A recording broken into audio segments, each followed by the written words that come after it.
So, Mark, let's talk Sahara on this show. I know you had a great time. I saw your face when you saw the Magic Mike Theater for the first time. No, I mean it was really cool to get some behind the scenes look, check out the property in more detail. But my favorite part might have been, I don't know if you realized this or noticed this, but when the front desk manager came out and brought the key to the room to go check it out, did you notice her face? She was like, "Who are these two losers and why is he spending time with them?"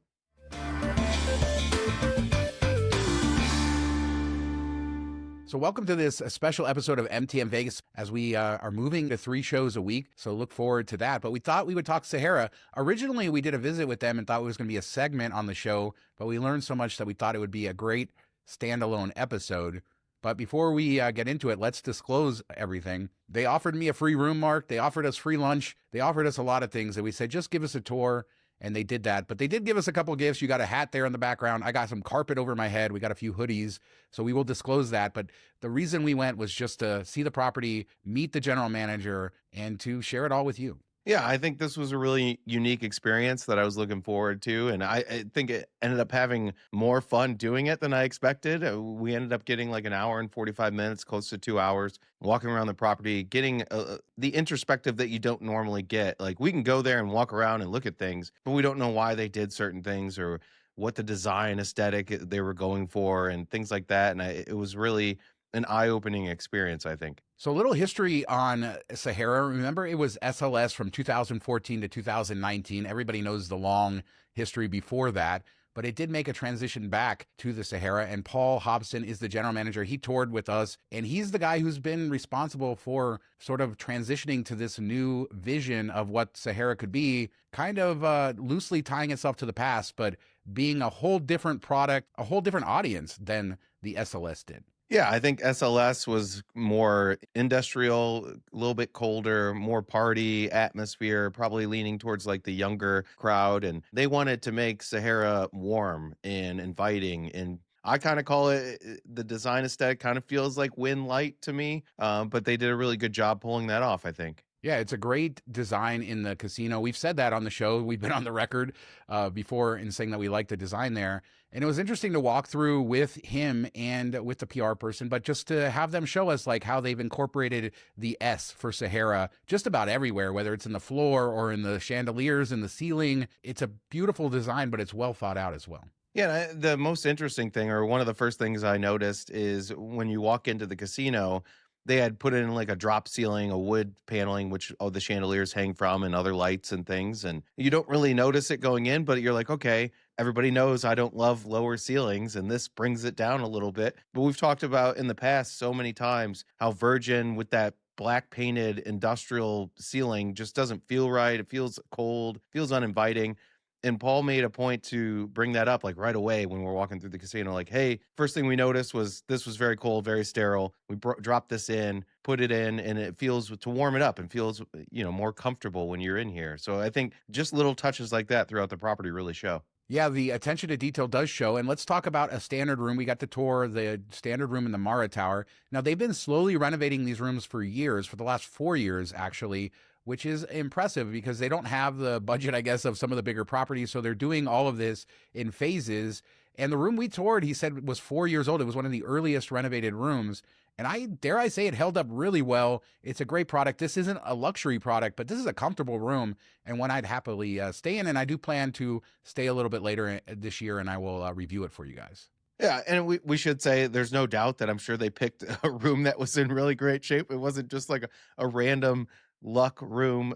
So it's a little bit catered to view it, but I still think there's not much you can hide after 4 years. And we walk through. It's smaller. I think that's the footprint they were dealt with. They didn't have a lot to do with that, but it does feel well appointed. Everything feels nice. The side tables have space to put things under, tons of plugs, outlets, all that stuff for charging. I really like the tile in the shower. I thought that was a nice touch. And come to find out, the only things they kept from the SLS were that mirror in the right next to the bed that lights up, and Shawn had to make a very inappropriate remark after that. And the glass door to the bathroom. But I really think that the mirror kind of fits really well in there. But it's crazy that it had just gotten remodeled. They take it over and then they remodel it again, and they didn't really keep anything from the previous owners. except for the mirror. And I don't remember what comment I made exactly. I mean, I remember what the subject matter was, but You I said, don't "Oh, remember it's not how I on the said it. ceiling" or something like that. Yeah, because Vegas used to always have it on the ceiling. I mean, I'm sure Sahara had rooms with it on the ceiling, but certainly an impressive product. Now, they do have several towers there, and their top end tower is the Alexandria Tower. And that was the W Las Vegas for a couple years. Remember, they had that failed experiment, or basically when the new owner came over and took over Sahara, he bought out the contract with Starwood and Marriott and decided to go on their own. And we learned that they are working on a hotel within a hotel concept. So right now, Alexandria is just a tower at Sahara, but perhaps it's going to be called the Alex. Yeah, and I thought that was interesting that they had bought out the W. They didn't just ride with it, and we even brought this up to Paul when we were talking how MGM has said, "Hey, Marriott's bringing." You say Marriott, I know that's what you're supposed to, but I'm still going to say Marriott is bringing in a lot of people, and they're getting higher rates than they used to get. So it's interesting to see that they didn't think it was worth it. And one of the things he commented was, "Hey, we didn't have control of the rates. We didn't have control of the hotel. And when it's attached to a casino, then you don't know what rooms are going to be available to you for your casino guests and stuff." Yeah, that's very clear that it's all strategic. But let's finish up with the Alex. And we got to see, obviously, there's the bar area, has its own check-in area, and a driveway, which looks a little industrial now. They say they're going to clean it up. But I really like the fact that this will be a hotel within a hotel instead of just a nicer tower at Sahara. Yeah, I think it adds that boutique feel and the separate check-ins, similar to what we see with like Nobu or Four Seasons. It's not a new concept to Vegas, but I think it will fit in well here. I really do like that it has its own drop-off and entrance, which was there for the W. And if they make it look a little more inviting, I think that'll be helpful. And then that lobby bar isn't really used too much. It's kind of off from the other lobby, and you'll have a quicker check-in experience versus the main tower. And we've seen Vegas push towards the higher end person, the higher end experience, the higher end gambler. And I think that this is them trying to fight for that market share there. So let's move out to the pool area, which was recently redeveloped in the last couple of years. And we did talk about it on the show. And I've seen it a bunch of times from the building and from the parking garage and stuff, but never walked through there. It wasn't open when we toured it. They also have a second pool, the Alexandria pool, that's open during the winter. But this feels very day club-ish, has a big screen that covers up the parking garage. It feels a little like Stadium Swim to me. I don't know, but I like it. Yeah, I think that's a little bit what they're going for, but Paul made a point to say like, "Hey, this isn't a day club. We didn't want it to be a day club." So I think it's still more of a resort pool than it looks like. Smaller pool area, but they have a nice array of cabanas there. They have the main pool bar, and then I noticed there was a stage in front of the pool, and then almost like a live event type of really cool bar with a huge curved roof going over it. And I'm like, "Oh, do you guys put on concerts here?" And he said they're, maybe a couple times a year, but I think they're really missing out on that. I think, Friday nights during the summer months, or when it maybe April through June, or when it's not too hot, even if you had like cover bands come out there every Friday night, I think that would be cool. You have the event space set up, the bar system set up. I think it's a missed opportunity there that I would love to stand out there. You could also have a sphere-like atmosphere with that big screen. You could tie that into the show. I think that's something that hopefully is in the plans. The screen is brilliant because it covers up the old parking garage. So I really like that. And then there's a really cool bar area out there that opens up to the casino. And they're looking to do more things in the future with it. Yeah, it had like one of those garage doors that opens, so when they're having an event, you can have it be like an indoor-outdoor type of space right to the pool area. I think they rent it out for some private events and then have special things going on Friday night, Saturday night, something like that. But when we went in, it's a really gorgeous space and probably underutilized. And he said that the plan is to turn that into a speakeasy. There's going to be an entrance down like a hallway to the casino. Right now, there's like a big entrance to it, kind of buried in Casbar. You don't really notice it. It blends in with the wall well, but they don't really want to use that, I don't think. They want to use the side entrance, and there will be some type of gimmicky thing that you see for speakeasies where you have to like pull a slot machine to get in. But I think that this is going to be another premium type of experience that will cater to the higher end client. So let's move on to dining, and we got to tour the restaurants. This is a huge thing that they've done in the last few years, redoing the restaurants at Sahara and implementing Restaurant Row, which we've talked about on the show. I've talked about Chicky and Pete's, and they have Bella, the Italian. They have a noodle shop there, and instead of the walls, they opened it up to the strip. And I think Chicky and Pete's has those garage roll-up sort of doors, but they made it a very beautiful space. And as you said, they are running all of their restaurants. There was one that they didn't run, Bazaar Meat, which is now gone. And we'll talk about the replacement in a second. But it's interesting to see their concept. They want to control everything, and they have a real vision for what this is supposed to be. And it's neat to see how they've pulled it off. And by the way, all those new restaurants there are really nice. It kind of feels like Main Street USA when you walk by there, especially on the outside. They have trees, nice greenery, windows galore, brings in a lot of natural light, and even floods into the casino a bit. But when you look into each of those restaurants as you walk by, it just looks inviting. It looks warm, which is great. And then another thing we should say, we just talked about on the main show on Friday, Caesars is confusing, piecemeal. I think this really kind of drew it in. They put all the restaurants right in a row called Restaurant Row, obviously. But it was nice. You can easily find them. You can see throughout the whole casino. You kind of know where everything's at. It's very easy to map out, figure out, within a couple minutes, you know where you need to go for everything. But yeah, Chicky and Pete's, they made a point to say, hey, this is the first one that Chicky and Pete's doesn't run, and we wanted to have full control of that. I don't know if that was the plan before the whole Bazaar Meats thing went down, or if because of that, they're like, you know what, we need to have more control here so we're not fighting over what's going to happen or who's going to come and who's going to go. We don't want that. And we don't know the details about what happened with Bazaar Meat. Nothing specific was shared with us, but they probably just got a better offer at Palazzo. But the restaurant that's replacing it is called Maroon by Kwame, and I'm not going to mispronounce his last name, but it's sort of a Jamaican-inspired steakhouse. We got to tour it. I wasn't able to film inside there, but let's just say they took the Bazaar Meat footprint down to the bones, and they're putting in some really cool stuff in there. Yeah, it's it's bare bones right now, and they're hoping to open it up maybe late first quarter, early second quarter is kind of what they're shooting for of this year, which I was like, hey, if you guys can pull that off, that looks impressive. It seems like there's a lot of work to be done, but once you get the walls up and everything, I think the last bits come in a bit quicker. But the aesthetic that they're going for, there's going to be like curved little alcove type seating, so it's going to feel very intimate, very high end.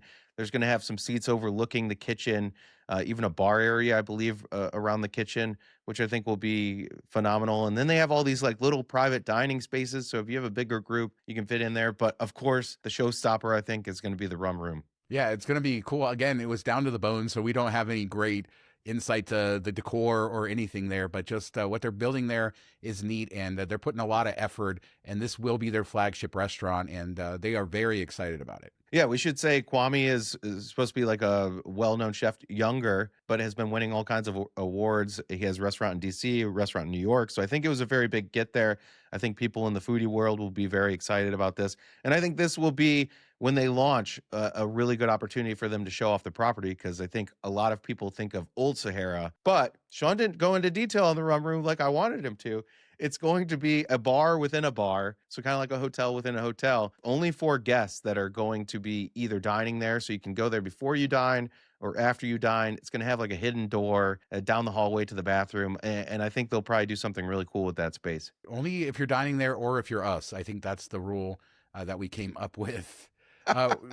Speaking of the restaurants and stuff like that, we did talk a lot about how Sahara caters to locals and what they're trying to do there. Anecdotally, we haven't played there in a while, but we used to get much better free play offers from them compared to any other casino on the strip. But they make a big point about the parking being free. They've installed gates at the parking garage now, but Paul said that they're not going to charge, and that's not in the plans.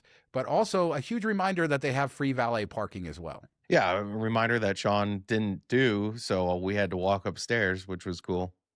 Yeah, so let's talk about the one negative of our experience. We had a great time there, and we'll talk about our biggest surprise there and any other takeaways in a second. But my biggest surprise was the garage, because the elevator in one of the elevators there has been broken for years and years and years and years, still not fixed. And there was such a line for the garage that we ended up hiking up 6 flights of stairs to do it. The garage itself looks great, though. We talked on a recent show about the Strat and all the footprints and stuff. The garage looks decent for as old as it is. They cleaned up all the elevator lobby areas, but yeah, they need to fix those elevators. And they even hit it with the big TV out by the pool, which was a nice touch there. And it's kind of crazy that you would think they're doing all this other work, that would be a fairly easy fix, but maybe the elevators are older, harder to find parts for. I'm not sure. But like we said, just take advantage of the valet parking. You don't have to worry about it. Yeah, and the area out front, we have talked about how they've done events there before. That's a really beautiful area. But let's talk about the biggest surprise for both of us during our tour of Sahara, the Magic Mike Theater. Mark's face, you should have seen it. He's like, wow. Yeah. I mean, okay. So I didn't know anything about this show or the theater. I hadn't really heard about it.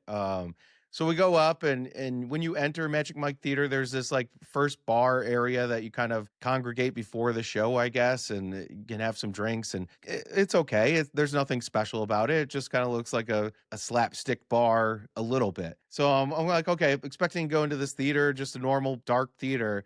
And you go in and it's a circular 360 theater with all these woods and different seating setups and design and ladders. And it was Christmas time or just after Christmas. So there was all these Christmas decorations and it looked really cool. It was really neat. I mean, I was not expecting, I was expecting a black box theater or something that wasn't fancy at all. And we both were very impressed with the way it looked. It's very nice. I'm sure all the women enjoy it. And yeah, I mean, we were both thinking that they should have other things in there, but I think this is just an example of how they have been very specific in the design details they put everywhere, whether it's through the casino renovations, the front entranceway, even the theaters, the restaurants, everything. It was great to see Paul explain how very meticulous they have been in planning all of this. And I think it all comes together to be a really nice product. Yeah, I wish they would have some live. I'm like, hey, do you guys ever have bands in here or something? Because I think it'd be a really cool atmosphere for a concert or something like that. But right now, it's just the Magic Mike. So I think that this speakeasy is going to be like the next it place solely because, at least on show nights, if they can give the women in those shows who are all like excited and primed and probably a little buzzed after they watch Magic Mike, give them like hey, your Magic Mike ticket is a buy one, get one free at our speakeasy or whatever.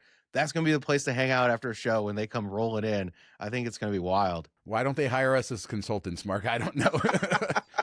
But any other takeaways? Genius. I mean, we really enjoyed our tour, and this gave us an insight. Doing stuff like this allows us to get more access and allows us to ask questions. Maybe this seems like an ad for Sahara, but the truth is we really enjoyed everything except for the parking garage, which we're happy to call them out on. And we didn't agree to say anything, or we didn't agree to cover this in any way. It was really just a conversation, and we were very impressed that we wanted to do an entire video about it. And I think that says a lot. You should probably head up further north on the strip and check this place out. Based on what I saw, you have a staff, management all the way down that really cares about the experience. Yeah, I mean, the big drawback to the Sahara is the location. That's the thing they have to overcome. And we even talked about that a little bit. They're hoping to get the A's across the street, the stadium, which would have been a big get, but they really want the area to kind of grow up. They need something connecting Fontainebleau to them. There's that empty space there right now.